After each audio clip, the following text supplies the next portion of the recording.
Hello guys, welcome back to channel. ఓటీటీలో అయితే release అయిందనమాట బ్రహ్మయుగం మూవీ. అయితే చాలా అంటే చాలా బాగుంది మూవీ మాత్రం. ఎక్సలెంట్ అంటే ఎక్సలెంట్ అనమాట.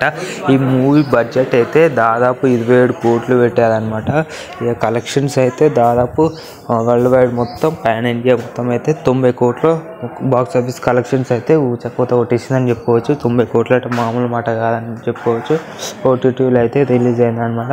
అయితే ఆయన ఇప్పుడు మమ్మూటి క్యారెక్టర్ అయితే ఆయన తగ్గట్టు ఒక మంచి రోల్ ఇచ్చారని చెప్పుకోవచ్చు. చాలా మంచి రోల్. అంతా హార్డ్ వర్కింగ్ అని ఏముండదు, కానీ మామూలుగానే స్లోగా నడుస్తుందంటే అంత స్లోగా ఏముండదు, చాలా బాగుంటుంది అనమాట.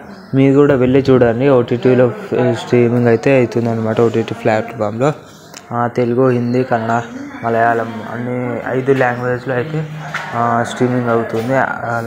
చూడండి మీరు కూడా. చాలా అంటే చాలా బాగుంది. ఎక్సలెంట్ అంటే ఎక్సలెంట్ ఉంది. ఈ మూవీ మొత్తం బ్లాక్ అండ్ వైట్లో మూవీ తీశారనమాట.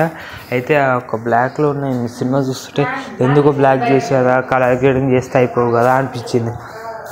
అంటే కలర్ గ్రేడింగ్ చేసేందుకు ఆయన ఎక్కువ డబ్బులు ఖర్చు అవుతాయి అని చెప్పేసి ఇట్లా చేసేదేమో. అందుకే 27 కోట్లు ఖర్చు అయినాయి. ఇందులో మాత్రం 4 క్యారెక్టర్లు మాత్రమే ఉంటాయి. ఇందులో 4 అంటే 4 క్యారెక్టర్లు, ఎక్కువ క్యారెక్టర్లు కూడా లేవని చెప్పుకోవచ్చు.